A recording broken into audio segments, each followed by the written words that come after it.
This is my sweet life style. இன்றைக்கி oil பாட்டில் cleaning தான் பார்க்க போகிறீங்க. ஃபஸ்ட்டு வந்து ஆயில் பாட்டில் வந்து ஒவ்வொரு யூஸுக்கு அப்புறமும் வந்து க்ளீன் பண்ணிகிட்டே இருந்தோம்னா ரொம்ப ஆயில் பிஸ்கு இருக்காது.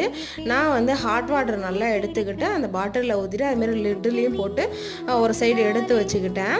அடுத்து வந்து என்ன லிக்யூட் யூஸ் பண்ணுறோமோ அதை வச்சு நான் வெளியில் நல்லா கழுவிட்டு அதுக்கப்புறம் உள்ளாரையும் ஊற்றிட்டு நல்லா ஒரு வாட்டி ஷேக் பண்ணிவிட்டு நம்ம என்ன ப்ரஷ் வச்சுட்டு நல்லா க்ளீன் பண்ணி எடுத்துட்டோம்னா நல்லா பளபளன்னு வந்துடும். ஒரு வாட்டி நல்லா வாஷ் பண்ணதுக்கப்புறம் அடியில் மட்டும் எண்ணெய் பிஸ்கு இருந்துச்சு. அதில் வந்து கல் உப்பு போட்டு நல்ல ஒரு வாட்டி ஷேக் பண்ணிவிட்டு கழுவி எடுத்துட்டு வெயிலில் காய வச்சு எடுத்துட்டிங்கன்னா பாட்டில் வந்து நல்லா க்ளீன் ஆகிடும். நீங்கள் இதேமாரி வந்து யூஸ் பண்ணிவிட்டு இதுமாரி க்ளீன் பண்ணி வச்சுக்கிட்டீங்க அப்படின்னா நல்லாயிருக்கும்.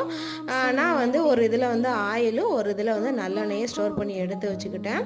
இப்போ பார்க்க நீட்டாகவும் இருக்குது, நம்ம யூஸ் பண்ணுறதுக்கும் நல்லா கன்வீனியண்ட்டாக இருக்கும். இதேமாரி வந்து க்ளீன் பண்ணி எடுத்துக்கோங்க.